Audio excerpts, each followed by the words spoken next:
ආයුබෝවන් සුබෝදෑසනක් වේවා කියලා ඔබට ප්‍රාර්ථනා කරනවා. අද සුවිශේෂ දවසක්. මේ අද දවසේ මුණ ගැසුමින් ඔබට මොකද හැම දවසක්ම ගත්තාම සුවිශේෂයි තමයි. මොනවා හෝ විශේෂත්වයක් ඒ දවසට අදාළව යෙදিলা තිබෙනවා.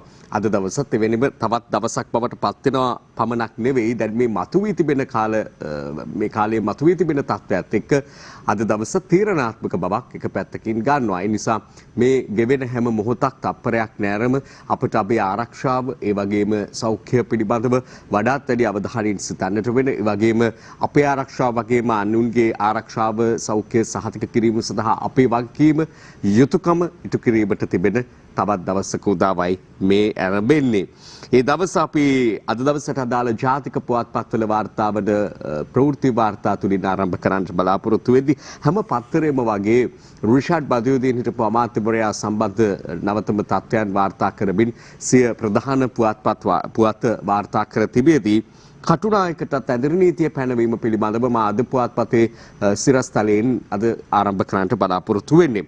උදෑසන 5 සිට නැවත දැනුම් දෙනතුරු අද උදෑසන 5 ඉඳලා නැවත දැනුම් දෙනතුරු කටුනායක පොලිස් බල ප්‍රදේශයට මෙලෙස ඇඳිරි නීතිය පැනවෙන බවයි සඳහන් වෙන්නේ. එවිට ගැටලුවක් මතුවෙනවා විශේෂයෙන් නිදහස් වෙළඳ කලාපයේ සේවක සේවිකාවන්ට මේ තත්ත්වය බලපාන්නේ කොහොමද? ඒ ආයතන ක්‍රියාකාරීත්වය කොහොමද පවත්වාගෙන යන්නේ කියන එක. ඒ අයගේ ආයතනික හැඳුනුම්පත් ඇඳිරි නීති බලපත්‍රයක් ලෙස භාවිත කළ හැකි බව තමයි අපිට දැනගන්නට ලැබෙන්නේ. නිදහස් වෙළඳ කලාපයේ කර්මාන්ත ශාලාවල කටයුතු පවත්වාගෙන යා හැකි කියලත් මේ පුවත් සිරස්තලයේ තවදුරටත් වාර්තා පළ වෙනවා. එලෙස අද පුවත්පත ඒ කාරණාව වෙත අවධානය යොමු කර තිබෙදී අනෙක් පුවත්පතුත් අද අලුයම 5 සිට කටුනායක පොලිස් බල ප්‍රදේශයට ඇඳිරි නීතිය පැනවීම පිළිබඳව අවධානය යොමු කොට තිබෙනවා. විශේෂයෙන් මේ මිනුවන්ගොඩ බ්‍රැන්ඩික්ස් ආයතනයේ ආශ්‍රිතව කොවිඩ් පොකුර නිර්මාණය වීමත් එක්ක ගම්පහ දිස්ත්‍රික්කයේ බොහෝ පොලිස් බල ප්‍රදේශ වෙත ඇඳිරි නීතිය පනවලා එය පවත්වාගෙන යන්නට කටයුතු කිරීමේදී පසුකාලීනව පෙනී ගිය තත්වයක් තමයි එම ප්‍රදේශයේ පමණක් නෙවෙයි තවත් ඇඳිරි නීතිය පනවා නැති නිදහසේ සාමාන්‍ය ජන ජීවිතය පවත්වාගෙන යාමට ඉඩකඩ සලසා ඇති ඇතැම් ප්‍රදේශවලිනුත් දැඩි ලෙස රෝගීන් වාර්තා වන තත්ත්වයක් දකින්නට ලැබුණා. විශේෂයෙන් සීදුව වැනි ප්‍රදේශවල රෝගීන් 40කට ආසන්න සංඛ්‍යාවක් පෙරේදා දවසේදී අපට වාර්තා වුණා. මේ සියලු කාරණා පදනම් කරගනිමින් තමයි ඊදිනේදී මේ තීරණය ගෙන තිබෙන්නේ.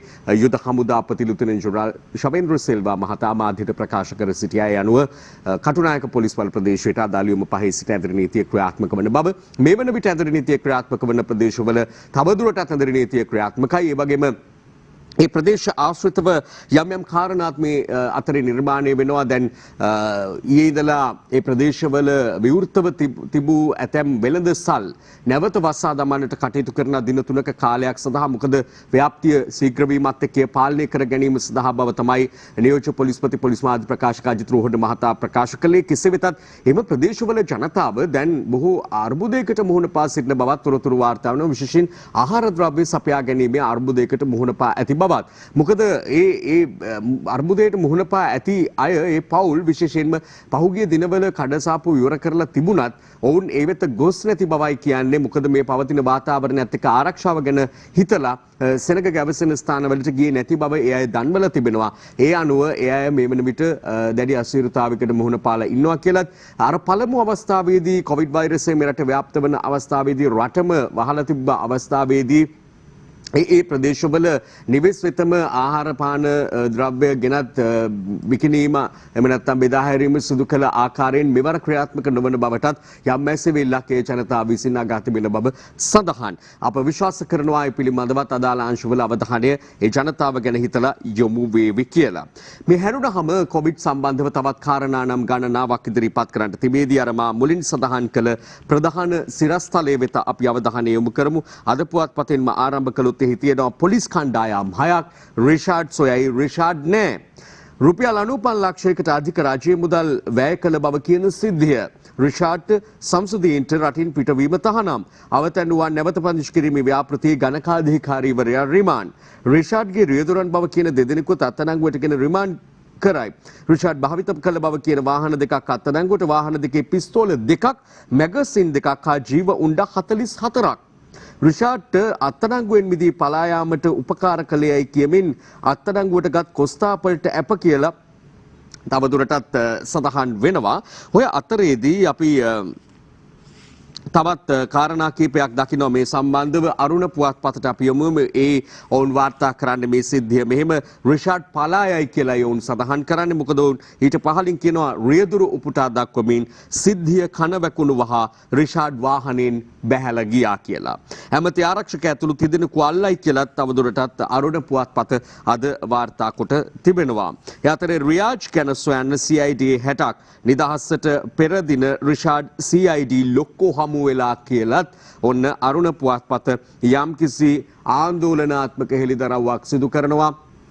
බොහෝ දෙනා විමතියට පත් කරමින් තමයි රිෂාඩ් බදියුදීන් සොයුරු රියාජ් බදියුදීන් පාස්කු ප්‍රහාරයට සම්බන්ධ ඇතැම් ප්‍රහාරකීන් හා සම්බන්ධව සිටි බවට චෝදනා තිබියදී ඔහු අපරාධ පරීක්ෂණ දෙපාර්තමේන්තුව මගින් අත්අඩංගුවටගෙන පරීක්ෂණ ක්‍රියාත්මක කරමින් තිබියදී හිටි හැටියේ මුදා හරිනට කටයුතු කරන්නේ ඔහු සම්බන්ධ පිළිගත හැකි සාක්ෂි සාධක නොමැති බව පවසමින් කෙසේ වෙතත් ඊට පෙර රිෂාඩ් බදියුදීන් හිටපු අමාත්‍යවරයා තමන්ගේ සොයුරා වෙනුවෙන් CID ලොක්කෝ මුණ ගැසුණු බවකුත් ඔන්න තොරතුරු වාර්තා කරනවා අරුණ පුවත්පත.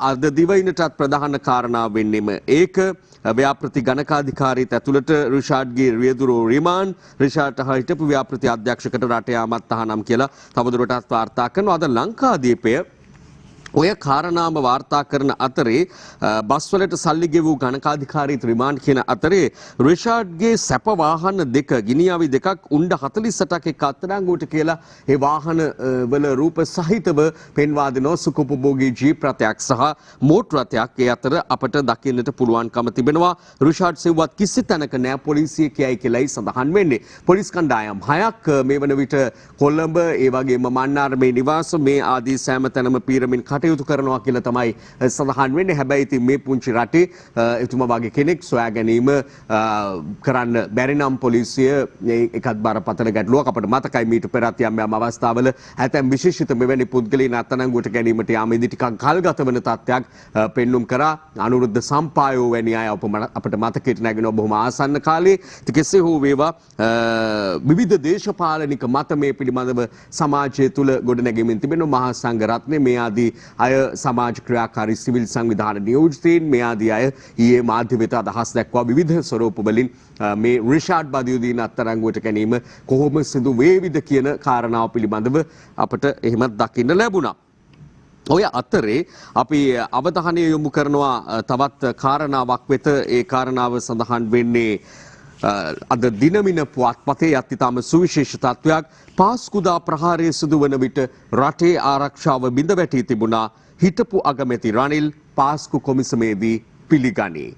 රට කරවූ නායකයින් දෙදෙනාගෙන් අග්‍රාමාත්‍යවරයා 19 වැනි ව්‍යවස්ථා සංශෝධනයත් එක්ක බලතලත් වැඩියෙන් අග්‍රාමාත්‍ය තනතුර වටා ගොනු වුණා. කෙසේ වෙතත් අග්‍රාමාත්‍යවරයා දැන් ප්‍රකාශ කරනවා පාස්කුදා ප්‍රහාරය සිදු වෙනකොට රටේ ආරක්ෂක තත්ත්වය හොඳ තත්ත්වයක තිබුණේ නෑ කියලා. සේනාධිනායකයා විදිහට කටයුතු කළේ ජනාධිපතිවරයා. කෙසේ හෝ වේවා අග්‍රාමාත්‍යවරයාටත් සුවිශේෂ හැකියාවක් තිබුණා රට පිළිබඳව. ඒ වගේම වගකීමක් තිබුණා රට පිළිබඳව. මෙවැනි තත්ත්වයක් හමුවේ මේ නායකයින් දෙදෙනාම බොහෝ වෙලාවට අපට පෙනෙන තත්ත්වය තමයි පහුගිය කාලයේ මුල්ලේම විශේෂයෙන් ජනාධිපතිවරයා පවා අනිකුත් පාර්ශව වෙත මේ චෝදනාව බහර කරන ස්වරූපයක් එකිනෙකාට ඇඟිලි දිගු කර ගන්නා ස්වරූපයක් තමයි වැඩිපුරම අපට දක්නට ලැබුණේ. ඔවුන් ඍජුව සම්බන්ධ වුණා හෝ නොවුණා අවසාන වශයෙන් රටේ නායකත්වයේ දරන්නන් විදිහට නිලධාරීන් බලධාරීන් අතින් ඒවා ඉටු නොවෙනකොට එහි වගකීම ඔවුන් බාර ගන්නවාද නැද්ද කියන එක තමයි ජනතාව විමසන කාරණාව බවට පත් වෙන්නේ. කෙසේ හෝ වේවා හිටපු අග්‍රාමාත්‍යවරයා පිළිගෙන තිබෙනවා ඒ වන විට රටේ ආරක්ෂාව පෙරහි තිබූ බව. ඊළඟට අපි අවධානය යොමු කරනවා තවත් එක් සුවිශේෂ වාර්තාවක් වෙත. ඒ වාර්තාව සඳහන් වෙන්නේ අද මව්බිම පුවත්පතේ උන්ට ප්‍රධානම සිරස්තලයේ බවට පත් වෙලා තියෙන්නේ ඒ කාරණාව බුද්ධි නිලධාරියාගේ රැඳවුම් නියෝගයට මෛත්‍රීගේ අත්සන හොරට ගහලා ප්‍රශ්නාර්ථයක් සහිත වාර්තාවෙන් නිසා තවමත් ඔප්පු වූ කාරණාවක් කියන එක පැහැදිලි. කෙසේ වෙතත් දැඩි සැක සංකා මේ පිළිබඳ මතුවලා තිබෙනවා. ත්‍රස්තවාදී පනත ප්‍රකාරව හමුදා බුද්ධි නිලධාරීන් අපරාධ පරීක්ෂණ දෙපාර්තමේන්තුවේ රඳවා ප්‍රශ්න කිරීමට ආරක්ෂක අමාත්‍යවරයා ලෙස හිටපු ජනාධිපති මෛත්‍රීපාල සිරිසේන මහතා යොදා ඇති අත්සනෙහි වෙනස්කම් නිරීක්ෂණය වන බව හිටපු ජනාධිපති ලේකම් මුදය උදයාර සෙනවිරත්න මහතා ප්‍රකාශ කොට තිබෙනවා දේශපාලන පරිගණනය පිළිබඳ සොයා බලන ජනාධිපති පරීක්ෂණ කොමිසම හමුවේ. මේ පිළිබඳ උදයාර සෙනවිරත්න මහතා පහුගියදා කැඳවීමක් ලැබුවා මේ අත්සන් නිරීක්ෂණය සඳහා. මේ මව්බිම සිරස්තලයේ දකිද්දී ඔබට පෙනෙනවා ඇති සාමාන්‍ය හිටපු ජනාධිපතිවරයාගේ සුපුරුදු අත්සන ඉහළ වම් කෙළවරේ දැක්වෙන ආකාරය, ඊළඟට නියෝගයේ තිබූ අත්සන දකුණු කෙළවරේ අනෙක් පස දැක්වෙද්දී සෑහෙන වෙනසක් අපට පවා නිරීක්ෂණය වෙනවා. මේ අත්සන් පිළිබඳ විශේෂඥතාවයක් ඔබ වන සෑම දෙනෙකුම වගේ මේ පරීක්ෂා කිරීමේදී දැඩි වෙනසකට බඳුන් වී ඇති බව සඳහන් කළ බවක් කියවෙනවා. ඒ අතරේ අර වඩාත්ම වැඩියෙන් එවක ජනාධිපතිවරයාගේ අත්සන හුරු පුරුදු ලේකම් උදයාර සෙනවිරත්න මහතාත් එයම ප්‍රකාශ කරනවා නම් එහි සොයා බැලිය යුතු බරපතල තත්ත්වයකුත් තිබෙනවා. රටේ නායකයා ජනාධිපතිවරයාගේ අත්සනත් අවභාවිත වෙලා ඕනෑ තරම් අවස්ථා අපට මුණ ගැසී තිබෙනවා. විවිධ කූට ලිපි ලේඛන සැකසූ අවස්ථාවන් පිළිබඳව රාජ්‍යයේ ආයතනවල ප්‍රධානීන්ගේ සීල් කපලා ඒවා භාවිත කරමින් අත්සන් යොදා ගනිමින්, හැබැයි ජනාධිපතිවරයා වගේ තනතුරක අත්සන මිනිස අවභාවිතයට ලක් වෙලා තිබෙනවා නම් ඒ ඉතාමත්ම බරපතල තත්ත්වයක්. අපි එමු නැවත වතාවක් මේ කොවිඩ් වසංගත තත්ත්වයේ නවතම තතු වෙත. අද පුවත්පත වාර්තා කරනවා මිනුවන්ගොඩ කොවිඩ් පොකුර 1723ක් දක්වා වැඩි වෙයි කියලා. කොවිඩ් නිසා ජාතික රෝහලට පැමිණෙන රෝගීන් සීමා කරයි. මාදුටුවා පත්තර කීපයකම මේ පිළිබඳව වාර්තා වෙනවා. ඊට්සීක්ම රෝගීන් සංඛ්‍යාවක් වාර්තා වීම එක තමයි මේ 1723 දක්වා සමස්ත රෝගීන් සංඛ්‍යාව ඉහළ යන්නේ. ඊයේ දවසට 130යි බ්‍රැන්ඩික්ස් පොකුර 1721යි කියලා අරුණ නම් වාර්තා කොට තිබෙන්නේ. කෙසේත් අතර අද පත්තරේ ඔය දැන් ඔබ දකින්න කොවිඩ් නිසා ජාතික රෝහලට පැමිණෙන රෝගීන් සීමා කරයි කියන කාරණාවට අදාළව කොළඹ ජාතික රෝහලේ හෙද නිලධාරිනියකට කොවිඩ් ආසාදනය වී ඇති බවට තොරතුරු සොයා ගැනීමත් එක්ක තමයි මේ තත්ත්වය උදා වුණේ. ඒ නිසා සායන සඳහා පැමිණ ඖෂධ ලබා ගැනීම සඳහා විශේෂයෙන් පැමිණෙන අය හැකිතාක් සීමා කරලා ඒ අත්‍යවශ්‍ය ඖෂධ වර්ග නිවෙස් වෙත ලබා දීම සඳහා වැඩපිළිවෙල තවදුරටත් සක්‍රිය කරන්නට කටයුතු කරන බවයි කියන්නේ. මේ තත්ත්වය නිසා අපි දකිනවා තවත් කාරණා මතුවලා තිබෙනවා. අද දිවයින පුවත්පත වාර්තා කරනවා මිනුවන්ගොඩ කොරෝනා රැල්ල මතුගමත් කලබයි. ජාතික රෝහලේ හෙදියක ඇතුළු 4කටත් කොරෝනා. මතුගම බස් නැවතුම අසල කඩසාප්පු පැලවත්ත සතිපොළ වැස්සෙයි. කොළඹ පැතිරීම වළක්වන්න සෞඛ්‍ය කණ්ඩායම් 6ක්. මොකද්ද මේ මතුගම කොළඹ බස් කතන්දරය කියලා ඔබට හිතෙන්නට පුළුවන්. මේ කියන හෙද නිලධාරිනිය ගමන් කළා කියන්නේ බස් රථයේ රේදුරු කොන්දොස්තර සහ ඊළඟට බස් රථ හිමිකරු කියන මේ තිදෙනාටත් ආසාදනය වී ඇති බවයි කියවෙන්නේ.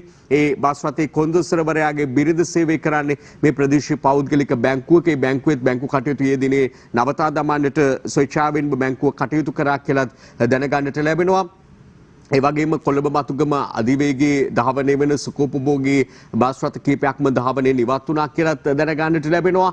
ඒ වගේම ඒ බස් නැවතුම අසල තියෙන කඩසාප්පු සතිපොළ වසා දමමින් අනෙකුත් අයට ආසාදනය වීම වළක්වා ගන්නට අවශ්‍ය මූලික පියවර ගත් බවත් තොරතුරු වාර්තා වෙනවා. මේ කියන ඒ තිදෙනා බස් රථයේ රොයදුරු කොන්දොස්තර සහ බස් හිමිකරු ස්වේච්ඡාවෙන්ම ඉදිරිපත් වෙලා PCR පරීක්ෂණ සිදු කර ගැනීමත් එක්ක තමයි මේ පිළිබඳ තොරතුරු අනාවරණ වුණා කියලා කියන්නේ. මේක එක පැත්තකින් මේ ඔවුන් ආසාදනය වීම හොඳ තත්ත්වයක් නොවුනාට මේ සඳහා ඉදිරිපත් වීම මොකද අපිට දැනට දකින්න පුළුවන්කම තිබෙනවා ඇතැම් අය ප්‍රතික්ෂේප කරන අවස්ථා තිබෙනවා කියලා යුද හමුදාපති ලුතිනන්ට් ජෙනරාල් ශවේන්ද්‍ර සිල්වා මහතා මාධ්‍යට ප්‍රකාශ කරනවා. ඇතැම් අය මේ නිරෝධායන ක්‍රියාවලිය සඳහා යොමු වෙන්න PCR පරීක්ෂණ සඳහා යොමු වෙන්න මැලිකමක් දක්වනවා. ඒවා ප්‍රතික්ෂේප කරනවා.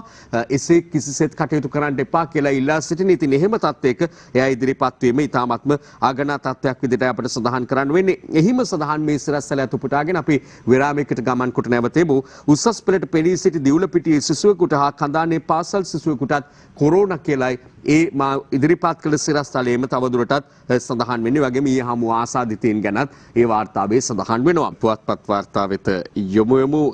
අපි එකිනෙක පුවත්පත්වල තිබෙන මෙතෙක් උපුටා නොගත් කාරණා කීපයකට අවධානය දෙන්නට සූදානම් වෙනවා. එකක් තමයි දිවයින පුවත්පතේ තිබෙන මෙන්න මේ වාර්තාව. ඔක්ස්ෆර්ඩ් ඖෂධය ගැන ලෝකයේම බලාපොරොත්තු වෙන මේ වන විට මේ ලොවම දැඩි ලෙස මුහුණ පා සිටින ගෝලීය වසංගතයක් ලෙස නම් කොට තිබෙන COVID-19 වසංගතය හමුවේ තවමත් සිහින සහ බලාපොරොත්තු පමණක්ව තිබෙනවා. ඒ සඳහා එන්නතක් සොයා ගැනීම, ඒ සඳහා පර්යේෂණ නම් බොහෝ අය සිදු කරමින් බොහෝ රටවල් සිදු කරමින් පැවතියත් ඇතැම් මේවා අතරමඟ නැවතී ඇති බවක් තමයි දැනගන්න ලැබෙන්නේ. නමුත් ඔක්ස්ෆර්ඩ් විශ්වවිද්‍යාලය මගින් කරගෙන යනු ලබන මේ නව එන්නතක් හතදා බැලීමේ කටයුතු සාර්ථක වෙමින් පවතින බවට තොරතුරු වාර්තා වෙනවා. හැබැයි එහෙම වුණත් ලෝක සෞඛ්‍ය සංවිධානය පහුගිය දවසකත් නිවේදනය කරනු ලැබුවේ තවත් වසරක පමණ කාලයක් අවම වශයෙන් ලෝකයේ තුල මේ ගෝලීය වාසංගත තත්ත්වය පැතිරේවි කියන එක. ඒ අතරේ ඕස්ට්‍රේලියාවේ පරීක්ෂකයන් පිරිසක් නවතම සොයා ගැනීමක් නවතම හෙළිදරව් කිරීමක් මේ අතරේදී සිදු කරනවා. මේ කොවිඩ් වසංගත තත්ත්වයෙන් මිදුණත් එහි පශ්චාත් කාලය තුලදී අලුත් ස්නායු රෝගී තත්ත්වයකට මුහුණ දීමේ හැකියාවක් පවතින බව මෙයට ගොදුරු වූවන් විශේෂයෙන් ඒ තුල මානසික ශක්තිය සහ කායික ශක්තිය දෙකම දුර්වල කරන බවක් තමයි ඔවුන් නම් සොයාගෙන තිබෙන්නේ. ඒ ඕස්ට්‍රේලියානු පරීක්ෂකයන් කළ නවතම සොයා ගැනීමක්. ඒ අතරේ අපි අනිකුත් කාරණා කිහිපයක් වෙත අවධානය දෙමු. දිවයින පුවත්පතේ සඳහන් වෙනවා පිළියන්දල පිරිවෙනක හිමිවරු 75ක් ඇතුළු 85ක් නිරෝධායනයට. පිළියන්දල කහපොළ සිළුමිණ පිරිවෙනේ වැඩ වාසය කරනු ලබන හිමිවරුන් 75ක් ඇතුළු 85 දෙනෙකු එම පිරිවෙන තුලම මේ නිරෝධායනයට යොමු කරන්නට කටයුතු කෙරුණා. මේකට හේතුව විදියට දක්වා තිබුණේ ඒ පිරිවෙනේ හිමි නමකගේ මවකට ආසාදනය වී ඇති බවට තොරතුරු වාර්තා වීමත් එක්ක ඊළඟට අපි අනෙකුත් පුවත්පත්වල ලංකාදීප පුවත්පතේ මේ පිළිබඳව තවදුරටත් තිබෙන තොරතුරු වෙත අවධානය යොමු කරන්නට බලාපොරොත්තු වෙනවා. එහි තිබෙන ජාතික රෝහලේ ස්නායු දැඩි සත්කාරයකගේ හිදියකට කොරෝනා ආසාදනය වීම පිළිබඳව තමයි සුවිශේෂ කාරණාවක් විදියට. ඒ අතරේ අරුණ පුවත්පත කාරණා කීපයක් වාර්තා කරන නිසා අපි ඒ වෙත අවධානය යොමු කරමු.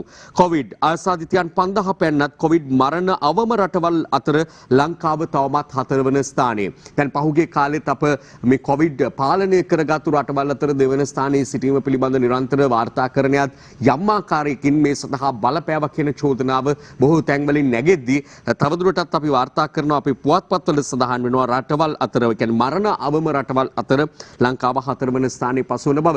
ඒ සැබවින්ම ගත්තොත් එහෙම ඉතාම සාර්ථක තත්වයක්. නමුත් අප අධිවිශ්වාසයක් අපේ මේ මර්ධන වැඩපිළිවෙල පිළිබඳව තබා ගැනීමත් එතරම් සුදුසු තත්ත්වයක් නොවන බව තමයි බොහෝ දෙනාගේ අදහස.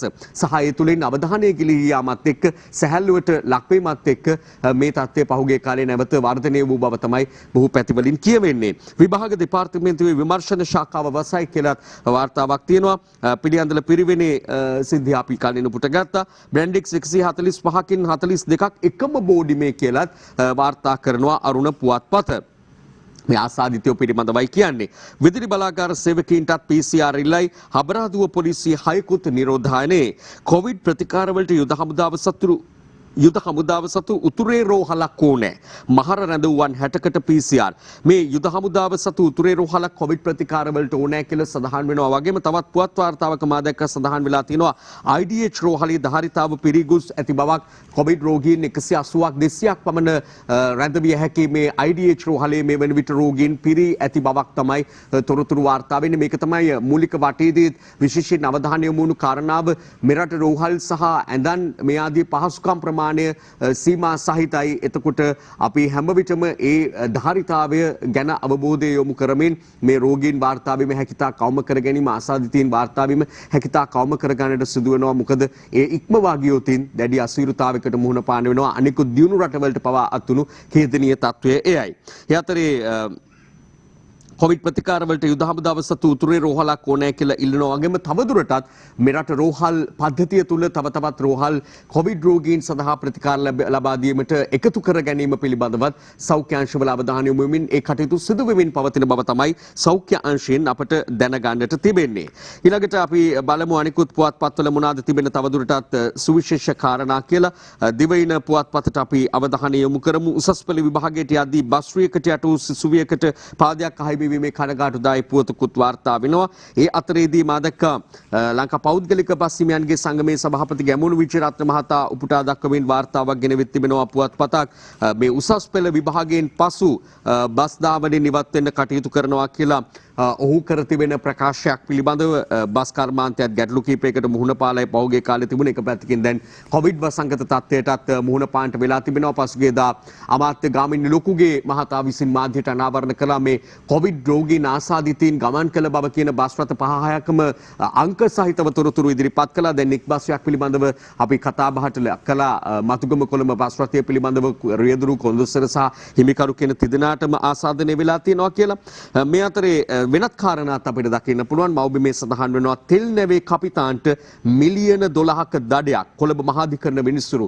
ඔහු වරද පිළිගැනීමත් එක්ක මෙලෙස මිලියන 12ක දඩයක් නියම කළ බවයි සඳහන් වෙන්නේ. ඊට අමතරව නියෝජ්‍ය සොලිසිටර් ජෙනරාල් දිලීප පීරිස් මහතා විත්ති පාර්ශ්ව වෙනුවෙන් පෙනී සිටීමෙන් වන්දියක් ඉල්ලා සිටීමට කටයුතු කරන ලෙස ඉල්ලුවත් විනිසුරු විසින් එය දෙපාර්ශ්වයටම අගතියක් විය හැකි කාරණාවක් ලෙස සලකා ප්‍රතික්ෂේප කළ බවක් කියවෙනවා. මේ කපිතාන්වරයා විසින් පිළිගෙන තිබෙනවා ඔහුට එල්ල වෙච්ච ප්‍රධාන චෝදනා දෙක මේ පාලනය කර ගැනීමට තිබූ ගින්නක් එය පාලනය කර ගැනීමට අසමත් වීම කටයුතු නොකිරීම සහ සමුද්‍ර පරිසරයේ දූෂණයට ඉවහල් වන කාරණාවක් සිදුවීම පිළිබඳව තමයි ඔහුට චෝදනා එල්ල වී තිබෙන්නේ. අපි ඔය අතරේ අවධානය දෙනවා ජනාධිපතිවරයාගේ යම් ප්‍රකාශයක් වෙතත් මව්බිම පුවත්පත ඇසුරින් ගොවියාට ඉහළ මිලක් පාරිභෝගිකයාට සහන මිලක්. ඒ තමයි ඉදිරි දැක්ම, ඒ තමයි ඉදිරි වැඩපිළිවෙල, ඒ අනුව තමයි ගමන් කරන්න කියලයි ජනාධිපතිවරයා සඳහන් කරන්නේ. එහෙම තිබෙදී තවත් කාරණාවක් අද පුවත්පතෙන් මම පුටා ගන්නට කැමති. චීන ණය උගුලේ චෝදනාව ජනපති ගෝඨාභය ප්‍රතික්ෂේප කළා. චීන විදේශ කටයුතු අමාත්‍යාංශයේ මාධ්‍ය ප්‍රකාශක සාවෝ ලිජියන් උපුටා දක්වමින් වාර්තාවක් ගෙනෙනවා. අද පුවත්පත ශ්‍රී ලංකාව පාලනය කිරීම සඳහා චීන ණය උගුලක් අටවා ඇති බවට සඳහන් ප්‍රකාශ ශ්‍රී ලංකා ජනාධිපති ගෝඨාභය රාජපක්ෂ මහතා ප්‍රසිද්ධිය ප්‍රතික්ෂේප කර ඇති බව සමාවෙන්න චීන විදේශ කටයුතු අමාත්‍යාංශයේ මාධ්‍ය ප්‍රකාශකවරයා මෙලෙස ප්‍රතික්ෂේප කළ බවයි සඳහන් වෙන්නේ. ඊළඟට අපි අනිකුත් පුවත්පත් වෙතත් යාලිත් අවධානය යොමු කරමු. ඉහළම වීයස් වෙන 2020 වසරේදී කියලත් මව්බිමේ වාර්තාවක් මුණ ගැසෙනවා. නමුත් මේ වෙනකොටත් සහල් හිඟයක් පිළිබඳව ඇතැම් සහල් වර්ගවල හිඟයක් වෙළඳපොලේ තිබෙන බවටත් තොරතුරු පැතිර යනවා. ඒ අතරේ බාස්මති මෙට්‍රික් ටන් 6000ක් පාකිස්තානෙන් මෙරටට ගෙන්වීම පිළිබඳවත් යම් ආකාරයක උණුසුම් කතා බහක් ඇති වී තිබෙන පසුබිමක් තමයි රට තුල නිර්මාණය වී තිබෙන්නේ. දිවයින වාර්තා කරනවා එංගලන්තයෙන් ගෙන කසල කන්ටේනර් 242 ප්‍රති අපනයනය කරන්න උසාවියෙන් මධ්‍යම පරිසර අධිකාරියට නියෝග කියලයි එහි සඳහන් වෙන්නේ. කඩුවෙඩ වැඩබල මහේස්ත්‍රාත්ගේ නිවස ගිනි තැබීමට තැත් කළ දෙදෙනා රිමාන්ඩ් කියලත් අද දිවයින පුවත්පත වාර්තා කරද්දී තවත් කනගාටුදායි පුවතක් වාර්තා වෙනවා.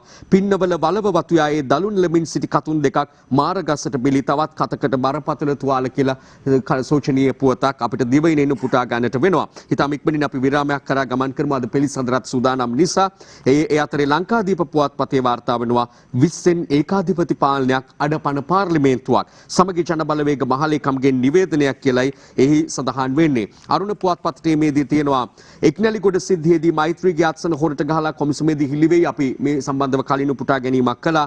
මුරලිට පනපවන සේදුපතිට ඉන්දීය ජන විරෝධය 800 කියන චිත්‍රපටයට අදාළව මුතයා මුරලිදරන් කියන ලෝක පූජිත පන්දු යවන්නා ක්‍රිකට් ක්‍රීඩකයාගේ චරිතයට පනපවන ඉන්දිය දකුණු ඉන්දිය නළුවාට මෙලෙස ජන සමාජය තුළින් විරෝධතා මතුවෙනවා කියලා තමයි තොරතුරු වාර්තා වෙන්නේ.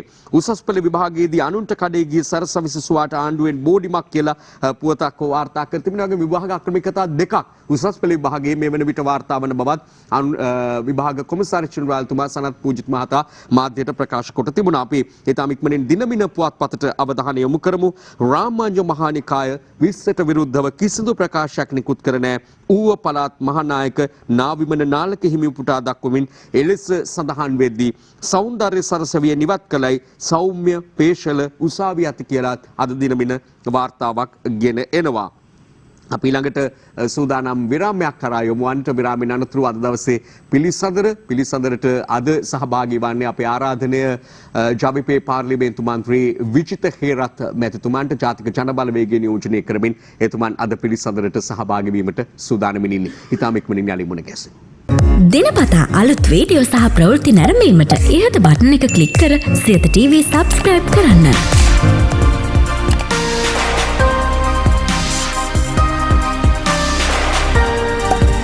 අලුත් වීඩියෝ ගැන මුලින්ම දැනගන්න මෙම සීනුව ක්ලික් කරන්න.